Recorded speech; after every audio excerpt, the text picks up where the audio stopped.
বাবা নবীজি পত্র লিখেছেন, এতে মনে হয় মদিনার সবচেয়ে সৌভাগ্যবতী মেয়ে আমি।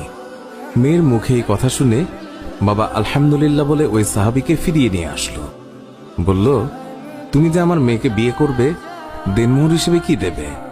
তখন কালো সাহাবী বলল, আমার কাছে নবীজির ভালোবাসা ছাড়া আর কিচ্ছু নেই। ওই মেয়েটি বলল, বাবা আপনার তো অনেক টাকা আছে, নবীজির ভালোবাসার জন্য কিছু টাকা দেনমোহরের জন্য ওকে দিয়ে দিন। মালিক আরো বলল, বিয়ে যে করবে, কিছু কেনাকাটা করেছ আমার মেয়েকে সাজানোর জন্য? কালো সাহাবীর উত্তর, আমার কাছে কোনো টাকা নেই। ওই মেয়েটি আবারও বলল, নবীজির ভালোবাসার জন্য বিয়ের কেনাকাটার জন্য ওই লোকটিকে কিছু টাকা দিয়ে দিন। অবশেষে নবীজির ভালোবাসার খাতিরে মালিক সাহাবীকে কিছু টাকা দিয়ে বলল, যাও বিয়ের বাজার করে নিয়ে এসো। আজকের ভেতরেই আমি নবীজির কথায় আমার সুন্দরী মেয়ের সাথে তোমার বিয়ে দেব। নবীজির কালো সাহাবী মনের আনন্দে বিয়ের বাজার করতে রওনা হলো। বাজারে গিয়ে কিছু কেনাকাটাও করে। হঠাৎ দেখলো মানুষ দৌড়াদৌড়ি করছে। কালো সাহাবী বলল, কি হলো, সবাই এমন দৌড়াচ্ছে কেন? দোকানের মালিক বলল, তুমি যাই কিনবে তা পরে এসে কিনো।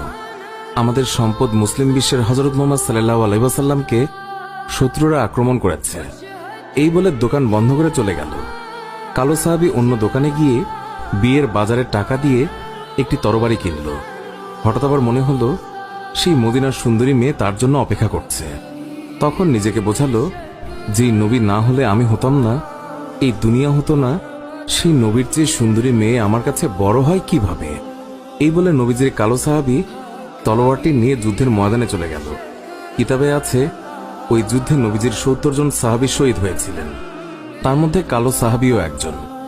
নবীজি অশ্রুসিক্ত হয়ে বলল, আমার আদরের সাহাবীদের রক্তমাখা অবস্থায় দাফন করে দাও। কিয়ামতের ময়দানে আমি আল্লাহর দরবারে এই রক্তমাখা শরীর দেখিয়ে কোটি কোটি গুনাহগার উম্মতের নাজাতের দাবি করব। হঠাৎ নবীজির চোখ পড়ল কালো সাহাবীর দিকে, রক্তমাখা শরীর নিয়ে এসে পড়ে আছে। নবীজি চিৎকার দিয়ে বলল, এই আমার কালো সাহাবীর লাশ, আজকে তার তো বিয়ে হওয়ার কথা ছিল। কয়েকজন সাহাবী বলল, হুজুর, আপনার কালো সাহাবী বিয়ের বাজার করতে গিয়েছিল, কিন্তু যখন শুনল শত্রুরা আপনার উপর আক্রমণ করেছে, তখন সে যুদ্ধের বাজার করেছে।